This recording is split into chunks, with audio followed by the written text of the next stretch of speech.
ఎంత ధైర్యం ఉంటే నా కళ్ళ ముందే నా భార్య మీద చేయి వేస్తావు? నా కళ్ళ ముందే మరీ ఇలా ఓవర్గా రెచ్చిపోతున్నావు? హే, తానే ఏమనట్లేదు, నీకేంట్రా ప్రాబ్లం?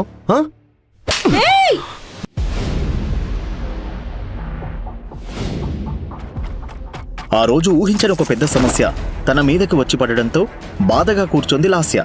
ఆమెను చూసి ఓదార్చడానికి దగ్గరికి వచ్చాడు ఆమె భర్త సాగర్. లాస్యా, ఏంటి మొహం అదోలా పెట్టావు? ఏదైనా ప్రాబ్లమా? చెప్పు, నేనున్నానుగా, చూసుకుంటా. నేను పెట్టుబడి పెట్టిన కంపెనీ పూర్తిగా నష్టపోయింది. రేపటిలోగా 50 కోట్లు చెల్లించాలి, లేకపోతే ఈ ఇల్లు కంపెనీ ఏది మిగలదు. 50 crores కదా, దానికి ఇంతలా ఫీల్ అయిపోతున్నావా?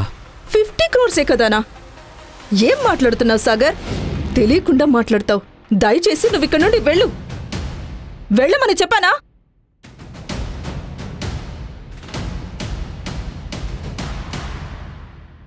వీడెక్కడ మనిషి? నీ సమస్యకి అతనికి అసలు సంబంధమే లేనట్టు వెళ్ళిపోయాడు. ఇలాంటి వాడినా నువ్వు వెంటపడి ప్రేమించావు? ఇలాంటి వాడిని నువ్వు ఎలా సెలెక్ట్ చేసుకున్నావో నాకు అస్సలు అర్థం కావటం లేదు. తన తల్లి శైలజన్న మాటలు లాస్యను మరింత కోపానికి గురిచేశాయి. కానీ అదే నిజం. సాగర్ ఒక ఇల్లరికం అల్లుడిలా వచ్చిన ఒక సాధారణ యువకుడు. 2 ఏళ్ల క్రితం హైదరాబాద్లోనే అత్యంత సంపన్నుడు అయిన చంద్రశేఖర్ ఏకైక కుమార్తె చందనాను ఒక రహస్యం కారణంగా సాగర్కిచ్చి పెళ్లి చేశాడు. సొంతింట్లోనే ఎవరు లేని ఒక అనాథలా జీవిస్తున్నాడు సాగర్.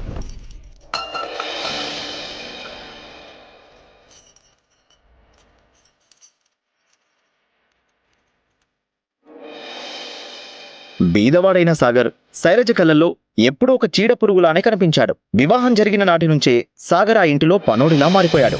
ఇప్పటికే 2 ఏళ్లు గడిచినా వారిద్దరికీ పిల్లలు పుట్టకపోవడంతో శైలజ వారిని విడదీయాలని కుట్ర పనడం ప్రారంభించింది. సాగర్తో విడాకులు తీసుకోవాలని ఒత్తిడి చేసిందామె.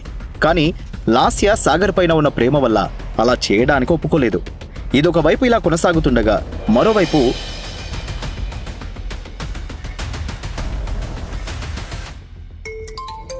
మేడం, ఇక్కడ కంపెనీలో పెద్ద గొడవ జరుగుతుంది మేడం. ఉద్యోగులు ఎవరు పనిచేయడం లేదు, స్ట్రైక్ చేస్తామని బెదిరిస్తున్నారు మేడం అని తన అసిస్టెంట్ అంజలి చెప్పగానే లాస్య కాళ్ళు వణకడం మొదలైంది. నెల ప్రారంభమైన ఇంకా జీతాలు రాలేదని చాలా కోపంతో ఉన్నారు.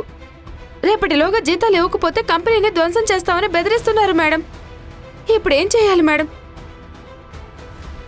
హలో మేడం, వినిపిస్తుందా? హా అంజలి, వాళ్ళ డబ్బు ఎక్కడికి పోదు. రేపట్లోగా అందరి జీతాలు అందుతాయని చెప్పు. తనకు తెలిసిన అందరినీ డబ్బు కోసం అడిగినా ఎవరూ సహాయం చేయడానికి ముందుకు రాకపోవడం తీవ్ర ఆందోళనకు లోనైంది లాస్య. అదే సమయంలో లాస్య ఫ్రెండ్ దర్శిని నుంచి తనకు కాల్ వచ్చింది. హే లాస్య, నేను జరిగిందంతా విన్నాను. నువ్వు అస్సలు టెన్షన్ పడకు.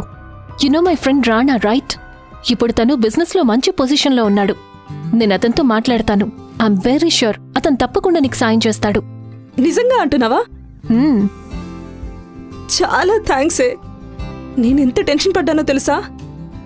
Now I feel so relieved. Thank you so much అని దర్శిని చెప్పింది విన్న లాస్యకు ఒక్కసారిగా ఊరట లభించింది. అదే సమయంలో తన గదికి వెళ్లిన సాగర్ రహస్యంగా ఒక నంబరుకు కాల్ చేశాడు. నేను చెప్పింది జాగ్రత్తగా వినా. నా వైఫ్ కంపెనీలో ఇన్వెస్ట్ చేసిన వాళ్ళ లిస్ట్ రెడీ చేయి. వాళ్ళకి ఇవ్వాల్సిన అమౌంట్, ఇంకా ఆ కంపెనీ ఎంప్లాయీస్ శాలరీ మొత్తం వెంటనే సెటిల్ అయిపోవాలి. ఇంకో ముఖ్యమైన విషయం, దీని వెనుక నేనున్నాను అన్న సంగతి నా వైఫ్కి అస్సలు ఎప్పటికీ తెలియకూడదు, ఓకే? అని చెప్పి కాల్ను కట్ చేశాడు సాగర్. ఆ రాత్రి లాస్య తన రూంలో పడుకుని ఉంది. అప్పుడే దర్శిని నుంచి లాస్యకు ఫోన్ వచ్చింది. హలో, ఏమైంది దర్శిని? రాణాతో మాట్లాడావా? ఏమన్నాడు? ఇస్తానన్నాడా? Hey wait wait wait wait just relax Lasya. నేను రాణాతో అంతా మాట్లాడాను. నీకు హెల్ప్ చేయడానికి తను ఓకే చెప్పాడు. రేపే నీ ఆఫీస్కొచ్చి క్లయింట్స్ అందరినీ కలుస్తా అన్నాడు. చాలా thanks Darshini. Thank you so much. నీ హెల్ప్ను నేను ఎప్పటికీ మర్చిపోను అని చెప్పి కాల్ కట్ చేసింది లాస్య. మరుసటి రోజు ఆఫీస్కు వెళ్తున్న లాస్య కారు పంచర్ అవడంతో తన ఆఫీస్ వరకు డ్రాప్ చేయడానికి వచ్చాడు సాగర్. ఆఫీస్కు చేరుకున్న లాస్యను స్కూటర్ మీద రావడం చూసిన తన సెక్రటరీ,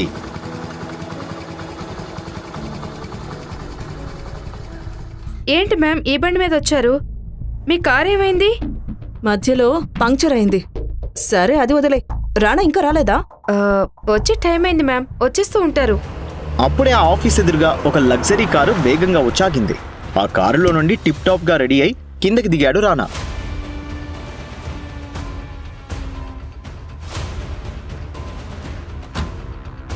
అతను రాగానే లాస్య అతని దగ్గరికి వెళ్ళి, హాయ్ రాణా. హాయ్ లాస్యా. వచ్చి చాలాసేపు అయిందా? లేదు లేదు, ఇప్పుడే వచ్చాను. అక్కడ ఉన్న సాగర్ స్కూటర్ని చూస్తూ, వాట్? ఈ బండి మీద? ఇలాంటి డొక్కు బండి పైన ఎందుకు రావడం? చెప్పుంటే నేనే నిన్ను పికప్ చేసుకునేవాణ్ణి కదా. పికప్ అన్న పదాన్ని రానా ఉద్దేశపూర్వకంగా నొక్కి చెప్పడంతో కోపంతో రగిలిపోయాడు సాగర్. సరే అది వదిలే. రాణా, క్లయింట్స్ తో మాట్లాడావా? అదేం ఇష్యూ అవ్వదు కదా?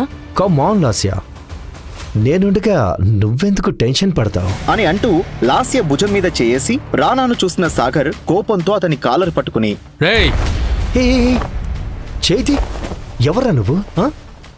అవును, ఎవరితను? నీ బాడీ గార్డా? ఇలాంటి లో క్లాస్ వాళ్ళను ఎందుకు నీతో తీసుకొచ్చావు? ఎంత ధైర్యం ఉంటే నా కళ్ళ ముందే నా భార్య మీద చేయి వేస్తావు? నా కళ్ళ ముందే మరీ ఇలా ఓవర్గా రెచ్చిపోతున్నావు? హే, తానే ఏమనట్లేదు, నీకేంట్రా ప్రాబ్లం? లాస్య మరియు తన ఆఫీస్ ఎంప్లాయీస్ అందరి ముందు అలా కొట్టడంతో రానా చాలా అవమానంగా ఫీల్ అయ్యాడు. సాగర్, ఏంటి నువ్వు చేసిన పని? నా జీవితం నాశనం చేయడానికి ఇక్కడికి వచ్చావా? నాకు హెల్ప్ చేయడానికి వచ్చిన వ్యక్తిని ఇలా అవమానిస్తావా? నాపైన ఎందుకు లాస్య కోపడుతున్నావు? అతను అన్న మాటలు నీకు తప్పుగా అనిపించలేదా? అతను చేసిన దాంట్లో ఏం తప్పుంది? నేను ఏ పరిస్థితిలో ఉన్నానో నీకు తెలీదా? కోపంగా మాట్లాడుతున్న లాస్య ముందు నుండి ఉన్న రానా వెళ్లిపోయే ప్రయత్నిస్తాడు. రాణా, రాణా, ప్లీజ్ రాణా, వెళ్ళొద్దు రాణా. సాగర్ చేసిన తప్పుకు నేను సారీ చెబుతున్నా. ప్లీజ్ రాణా, నువ్వు లేకపోతే ఈ ప్రాబ్లం నుండి ఎవ్వరూ నన్ను కాపాడలేరు. అది నీకు తెలుసు, కానీ నీ మొగుడికి తెలియట్లేదే. అందరి ముందు నన్ను కొట్టి అవమానించినందుకు అతనే నా కాళ్ళ మీద పడి సారీ చెప్పమను.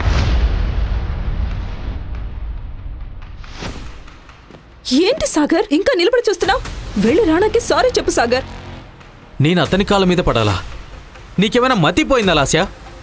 పోయిపోయి వాడి కాళ్ళ మీద పడమంటావు? సారీ లాస్యా, ఇంత జరిగాక ఇక్కడ ఉండడం నాకు అవమానంగా ఉంది. నీ ధైర్యవంతుడైన భర్త ఉన్నాడుగా, అతన్నే నీ ప్రాబ్లం సాల్వ్ చేయమను అని కోపంతో కారు ఎక్కి అక్కడి నుంచి వెళ్లిపోయాడు రానా. అది చూసి లాస్య, ఇప్పుడు నీకు సంతోషమా? నన్ను ఇలా రోడ్డు మీద ఒంటరిగా నిలబెట్టేశావు కదా? ఎందుకయ్యా నీకు అంతీగో? ఒక సారీ చెప్పడం వల్ల నీ సొమ్ము ఏమైనా పోతుందా? ఛ, ఇన్ని రోజులు నువ్వు కేవలం పనికిరాని వాడు అనుకున్నా, కానీ ఇప్పుడు తెలిసింది నువ్వు నిజంగా ఒక సాడిస్ట్ అని. నీ మొహాన్ని మళ్ళీ నాకు చూపించకు. దయచేసి ఇక్కడి నుంచి వెళ్ళిపో, మళ్ళీ తిరిగి రావద్దు అంటూ లాస్య కోపంతో అక్కడి నుంచి వెళ్లిపోయింది. లాస్య, నేను చెప్పిందే జరిగిందా? చెప్పాను కదా, మొద్దును పెళ్లి చేసుకుంటే ఇలాగే అవుతుందని. ఇప్పుడేమైందో చూసావా? అతని బుద్ధి చూపించాడు కదా, ఇప్పుడు వాడి వల్ల మనమంతా రోడ్డున పడ్డాం. లాస్యా, ఒక్క నిమిషం. నేను రాణాతో మాట్లాడాను. తను ఇప్పుడు కూడా నీకు హెల్ప్ చేయడానికి సిద్ధంగా ఉన్నాడు. కానీ ఒక కండిషన్.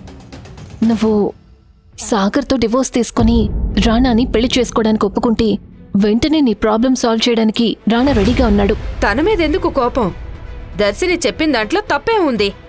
రాణాకి ఏం తక్కువ? డబ్బు లేదా, అంతస్తు లేదా? చూడ్డానికి కూడా లక్షణంగా ఉన్నాడు. ఈ బికారును వదిలేసి నేను చెప్పేది విని రాణాని పెళ్లి చేసుకో అంటూ శైలజ చెప్పింది విన్న లాస్య ఆలోచనలో పడిపోయింది. ఆ సమయంలోనే లాస్యకు తన క్లయింట్ నుండి ఫోన్ వచ్చింది. నమస్తే మేడం. మీరు చెప్పినట్టుగానే మొత్తం అమౌంట్ సెటిల్ చేసినందుకు చాలా సంతోషం. మీరు చెప్పినట్టుగానే మీ కంపెనీ డాక్యుమెంట్స్ అన్నీ మీకు పంపించేశాను. ఆ రోజు మీతో తప్పుగా మాట్లాడినందుకు నన్ను క్షమించండి అంటూ ఆ క్లయింట్ చెప్పింది విన్న లాస్య అయోమయంలో ఉండిపోయింది. ఆ సమయంలో సెక్రటరీ నుంచి తనకు కాల్ వచ్చింది. ఎవరో ఒక అతను మన ఎంప్లాయీస్ అందరికీ శాలరీ క్రెడిట్ చేశారు మ్యామ్. ఎంప్లాయీస్ అందరూ స్ట్రైక్ కూడా ఆపేశారు. అది చెప్పడానికి మీకు కాల్ చేశాను మేడం. సెటిల్ చేసేసారా? అవును మ్యామ్. హే లాస్యా, ఏమైంది? ఎవరు ఫోన్ చేశారు? అది విన్న లాస్య ఆశ్చర్యంతో, నా క్లయింట్ ఫోన్ చేసి డబ్బంతా ఎవరో ఒకరు సెటిల్ చేశారని చెప్పారు. నా ఎంప్లాయీస్కి శాలరీ కూడా పంపించారు. ఏంటి? ఇది ఎవరు చేసుంటారు? నీకింకా అర్థం కాలేదా? ఇదంతా చేసింది రాణానే అయ్యుంటాడు. అతన్ని అంతగా అవమానించినప్పటికీ నీకోసం ఇంత సాయం చేశాడు. అలాంటి పరిస్థితుల్లో వేరే ఎవరున్నా వదిలేసి వెళ్ళిపోతారు. ఇప్పటికైనా తెలుసుకో నిన్నెవరు నిజంగా లవ్ చేస్తున్నారని. అంటూ దర్శిని చెప్పగానే లాస్య ఆలోచనలో పడింది. ఇంకో పక్క సాగర్ రహస్యంగా ఒకరికి ఫోన్ చేసి, నేను చెప్పే జాగ్రత్తగా విను. రేపు ఏ చిన్న పొరపాటు జరగకూడదు. నేను చెప్పినవన్నీ రెడీ చేశారా లేదని మరీ క్లాస్ తీసుకోండి. ప్రపంచంలో ఎవ్వరు ఇలాంటి సర్ప్రైజ్ చేసి ఉండకూడదు.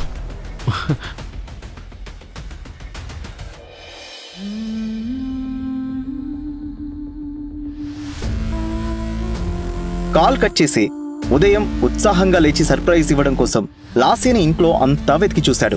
కానీ లాస్య ఎక్కడా కనిపించలేదు.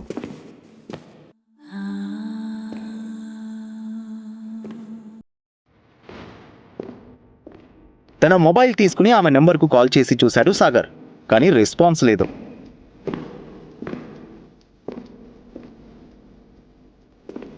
ఎక్కడికి వెళ్ళుంటుందో అతనికి అర్థం కాలేదు. సాగర్ లాస్య ఫోన్కి మెసేజ్ చేస్తున్న అదే సమయంలో ఒక కారు వచ్చి తన ముందాకింది.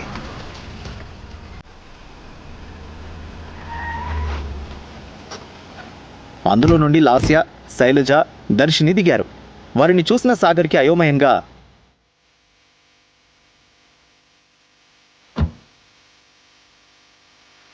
ఏంటే వీడు ఎన్నడూ లేంది ఈరోజు కోటు సుట్టు వేసుకుని నిలబడ్డాడు?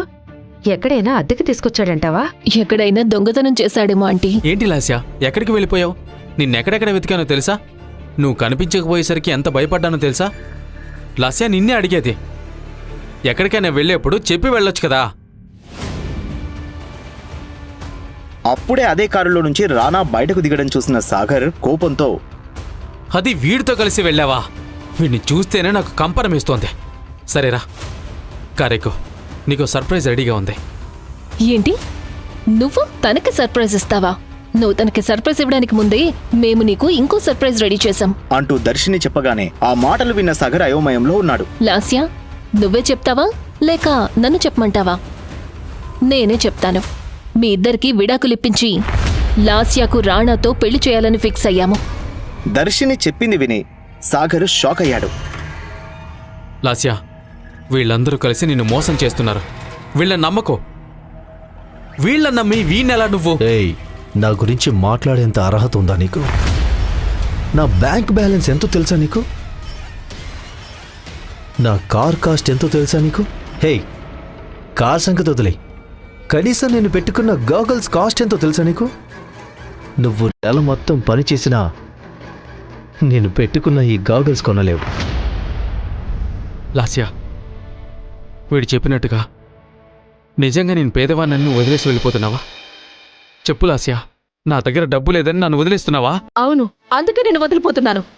నా పరిస్థితి ఏంటో తెలిసి కూడా అర్థం చేసుకోకుండా నన్ను ఇబ్బంది పెట్టిన నీకన్నా తనని ఎంత అవమానించినా నా నుండి ఏమీ ఆశించకుండా నాకు సహాయం చేసిన రాణానే ఎంతో బెటర్. నా దృష్టిలో నువ్వు రాణా కాలి గోటికి కూడా సరిపోవు అంటూ లాస్య కోపంగా అరిచింది. ఆ మాటలు విన్న సాగర్ షాక్లో నిలబడిపోయాడు. ఆ సమయంలోనే లాస్య తల్లి శైలజ, ఇదిగో డివోర్స్ పేపర్స్. నా కూతురు సంతకం పెట్టేసింది, నువ్వు కూడా సంతకం చేసి ఇంటి నుండి దయచేయి అంటూ శైలజ చెప్పగానే అది విని లాస్యను వేదనతో చూస్తాడు సాగర్. ఇదే లాస్య నిర్ణయం అని తెలుసుకున్న సాగర్ బాధగా విడాకుల పత్రంపై సంతకం పెట్టడానికి సిద్ధమవుతాడు.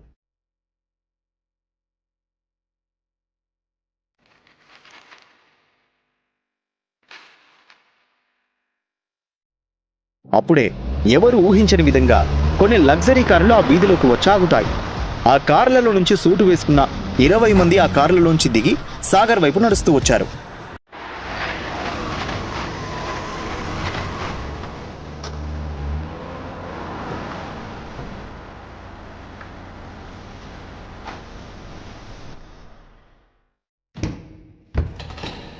ఆ సమయంలో రోల్స్ రాయ్స్ కారు నుంచి దిగిన ఒక అందమైన అమ్మాయి ఓ బాక్స్ను ఓపెన్ చేసి దానిలో 20 కోట్ల విలువైన సాలిటేర్ డైమండ్ నెక్లెస్ ఉండడం చూసి అందరూ షాక్ అయ్యారు.